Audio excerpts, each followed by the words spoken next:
రాష్ట్రంలో నూతన జిల్లాల ఏర్పాటు ప్రక్రియ దాదాపు ముగిసింది. ఈ పునర్విభజనలో కొన్ని ప్రాంతాల ప్రజలకు మాత్రం ఆశలు అడియాసలయ్యాయి. తమకు అన్యాయం జరిగిందంటూ భావోద్వేగాలు వ్యక్తం చేస్తూ రోడ్లెక్కి నిరసన తెలుపుతున్నారు.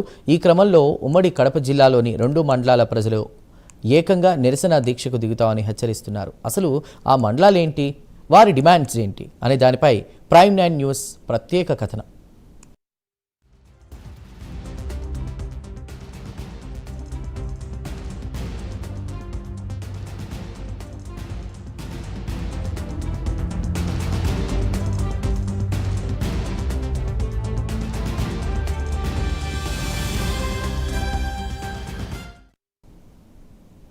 గత ప్రభుత్వ హయాంలో ఆంధ్రప్రదేశ్లో చేపట్టిన జిల్లాల పునర్విభజన ప్రక్రియ అనేక చిక్కుముళ్లను, తీవ్ర వ్యతిరేకతను కూడా తెచ్చిపెట్టింది. ఉమ్మడి కడప జిల్లా విషయానికి వస్తే గనక పునర్విభజనపై హర్షాతిరేకాలు వ్యక్తమవుతున్నప్పటికీ సిద్ధవటం, ఒంటిమిట్ట మండలాల ప్రజల్లో మాత్రం తీవ్ర అసంతృప్తి నెలకొంది.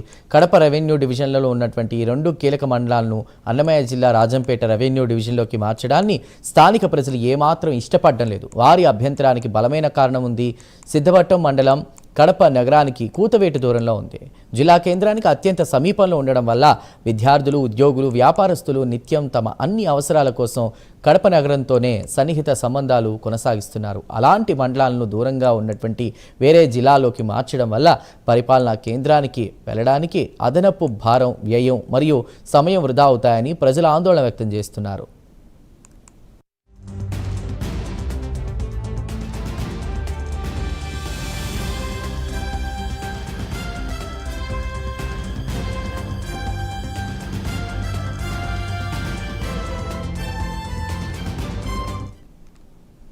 గతంలో ఏం జరిగిందంటే సిద్ధవటం మండలం యొక్క స్థానిక సమస్య కేవలం సరిహద్దు మార్పు కాదు, భౌగోళిక విరుద్ధత. ఈ మండలం కడప జిల్లా కేంద్రానికి కేవలం 3 కిలోమీటర్ల దూరంలో ఉంది.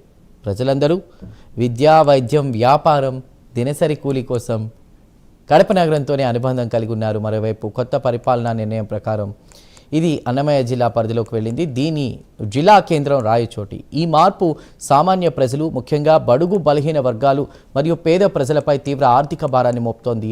ఒక కలెక్టర్ను కలవాలన్నా, ఎస్పీ కార్యాలయానికి వెళ్లాలన్నా, లేక జిల్లా స్థాయి అధికారులతో ఏదైనా పని ఉన్నా వారు ఇప్పుడు 80 నుంచి 100 కిలోమీటర్ల సుదీర్ఘ ప్రయాణం చేయాల్సి వస్తుంది.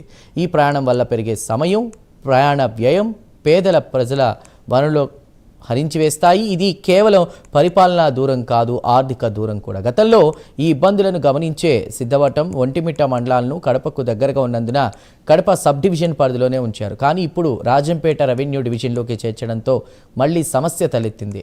రెవెన్యూ డివిజన్ కేంద్రమైన రాజంపేటకు కూడా ఈ మండలాలకు చెందినటువంటి ప్రజలు 45 కిలోమీటర్లు ప్రయాణించాల్సిన పరిస్థితి నెలకొంది.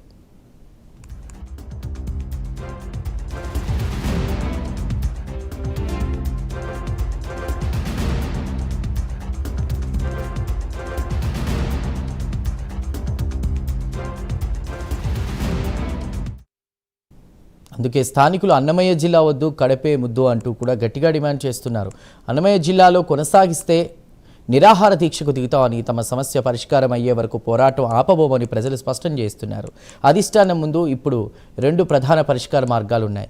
సిద్ధవటం, ఒంటిమిట్ట మండలాలను వాటి భౌగోళిక సామీప్యతను, సాంస్కృతిక అనుబంధాన్ని గౌరవిస్తూ కడప జిల్లా, కడప రెవెన్యూ డివిజన్లోనే కొనసాగించాలి. లేదంటే సిద్ధవటం, ఒంటిమిట్ట, అట్లూరు వంటి మండలాలను కలిపి ప్రజలకు దగ్గరగా ఉండే కేంద్రంగా ఒక కొత్త రెవెన్యూ డివిజన్ ఏర్పాటు చేసే అవకాశాన్ని పరిశీలించాలి. ప్రజల మనోభావాలను, వారి నిత్య జీవనంలోని కష్టాలను గుర్తించి పరిపాలనా సౌలభ్యం కంటే ప్రజల సౌలభ్యానికి ప్రాధాన్యత ఇస్తేనే జిల్లాల పునర్వ్యవస్థీకరణ, సంస్కరణ సత్ఫలితాలను ఇస్తుంది. ఇక సమస్యను నిరసనగా మారకముందే పరిష్కరించాల్సినటువంటి బాధ్యత ఇప్పుడు ఉన్నతాధికారులపై, రాజకీయ నాయకత్వంపై ఉంది.